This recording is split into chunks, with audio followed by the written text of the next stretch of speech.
Hello दोस्तों, good morning to all of you. तो आज हम आपके बीच एक छोटा सा टॉपिक लेकर के आ गए हैं और आज का हमारा टॉपिक है दो चर वाले रैखिक समीकरण। वैसे इंग्लिश में इसे कहा जाता है linear equation in two variables. तो विशेष रूप से अभी हम चर्चा करने जा रहे हैं दो चर वाले रैखिक समीकरण के ऊपर।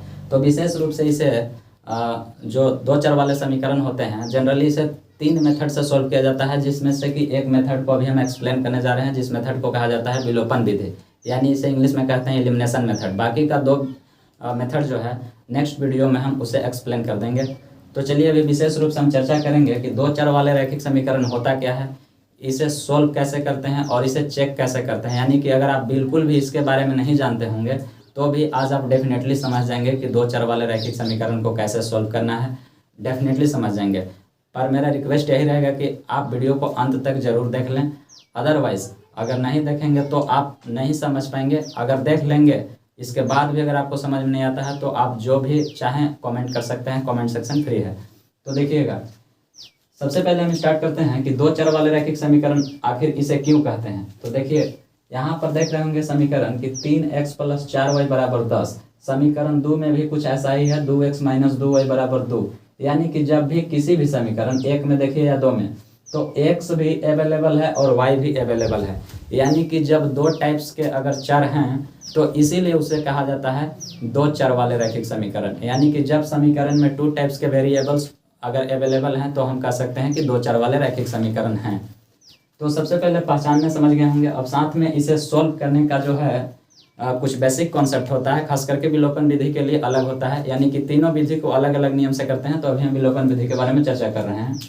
तो विलोपन विधि का जो बेसिक कॉन्सेप्ट है सॉल्व करने के लिए, इसमें क्या किया जाता है, इसका रूल्स है कि या तो x पद बराबर होना चाहिए या तो y पद बराबर होना चाहिए समीकरण एक और दोनों में। तो अगर बराबर नहीं रहेगा तो इस कंडीशन में क्या होगा कि जो है हम नहीं निकाल पाएंगे वैल्यू। इसलिए अगर पहले से बराबर नहीं है तो हमको कुछ संख्या से समीकरण एक में और समीकरण दो में दोनों में गुना करके इसके बाद उसको बराबर करना पड़ता है। तो देख रहे होंगे इस कंडीशन में कि अभी अगर देखिएगा तो x वाला जो है यहाँ 3x है और समीकरण में 2x है, यानी कि अभी तो x वाला भी बराबर नहीं है। y वाला को देखिएगा तो इसमें 4y है और इसमें -2y है, तो ये भी बराबर नहीं है। तो यानी कि गुना करके इसको बराबर करना होगा।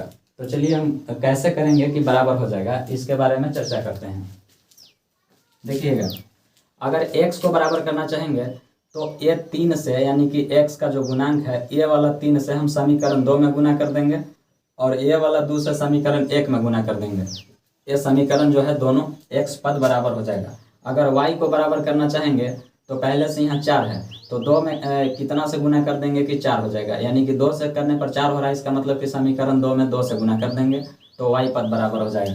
तो इस कंडीशन से आप दोनों को बराबर कर सकते हैं, लेकिन आपको किसी एक को ही बराबर करना है। या तो आप x को बराबर कर लीजिए या तो y को बराबर कर लीजिए।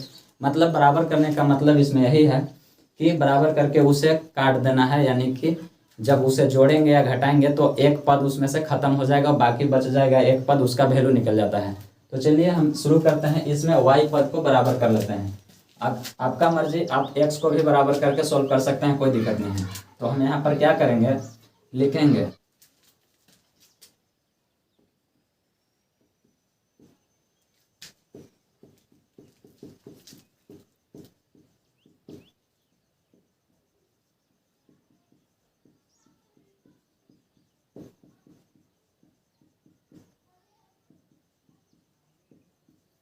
देखिए इस तरह से आपको लिखना होगा, समीकरण 1 में 1 से तथा समीकरण 2 में 2 से गुना करके।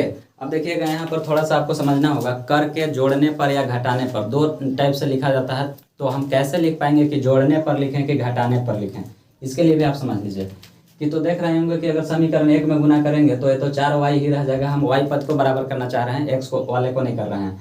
यानी कि हम y वाले को बराबर करके काटना चाहते हैं और समीकरण 2 में 2 से गुना करना है। तो जब 2 में 2 से गुना करेंगे तो y में जब 2y है तो 2 से 2 में गुना होगा, 2 दूनी 4y हो जाएगा, यानी कि प्लस और माइनस हो जाएगा। तो इस कंडीशन में जिसको आप बराबर कर रहे हैं, आप x को भी बराबर कर सकते थे और यहाँ पर जो है 4y, लेकिन एक प्लस का एक माइनस का है।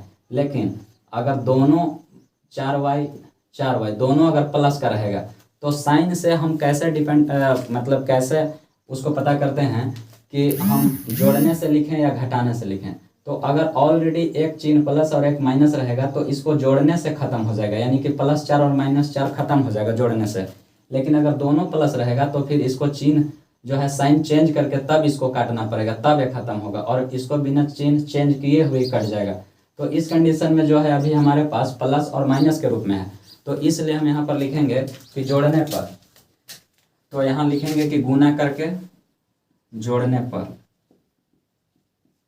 तो अब गुना कर लेते हैं, समीकरण 1 में 1 से गुना करना है, तो 3x + 4y = 10।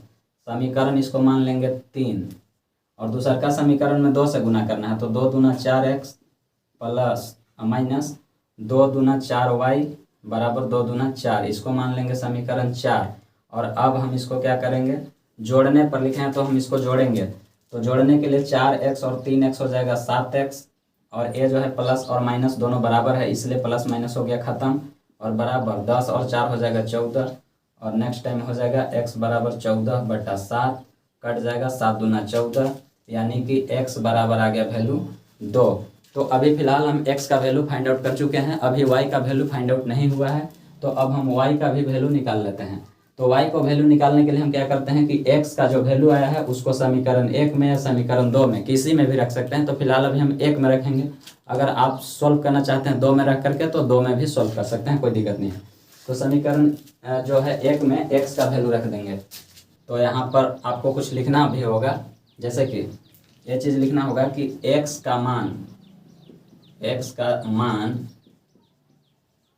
समीकरण 1 में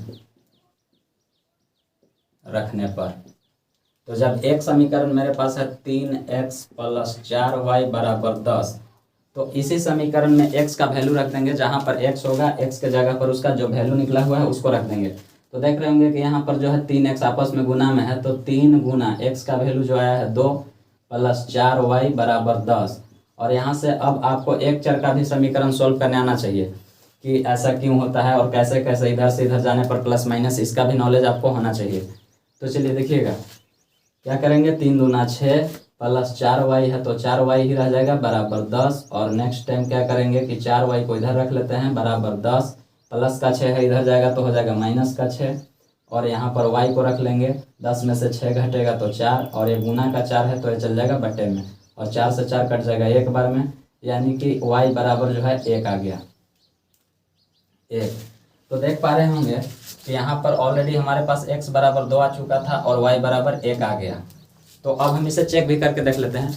वैसे आपको जब सॉल्व करने के लिए 9th और 10th में, खास करके 10th के लिए इम्पोर्टेंट होता है, तो जैसे कि आपको सिर्फ सॉल्व करने के लिए कहा जाता है, लेकिन हम सॉल्व करके रफ में इसको चेक भी कर सकते हैं कि सही बना पाए हैं या गलत हो चुका है।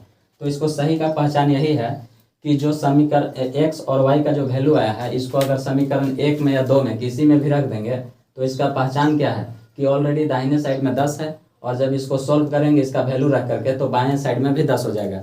अगर समीकरण 2 में चेक करना चाहेंगे तो ऑलरेडी दाहिने साइड में 2 है, बाएं साइड में भी 2 आ जाएगा। अगर इस टाइप के रूल्स को फॉलो कर देगा ये वैल्यू, तो समझ जाएंगे कि x और y का वैल्यू बिल्कुल सही है। तो चलिए चेक भी कर लेते हैं,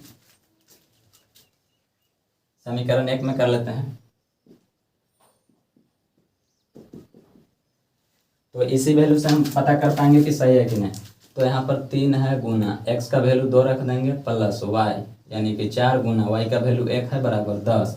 तो 3 दूना 6 प्लस 4 1 का 4 बराबर 10, और 6 और 4 हो जाएगा 10 बराबर 10, यानी कि देख पा रहे होंगे कि दोनों साइड में 10 10 हो गया, यानी कि दोनों बराबर हो गए।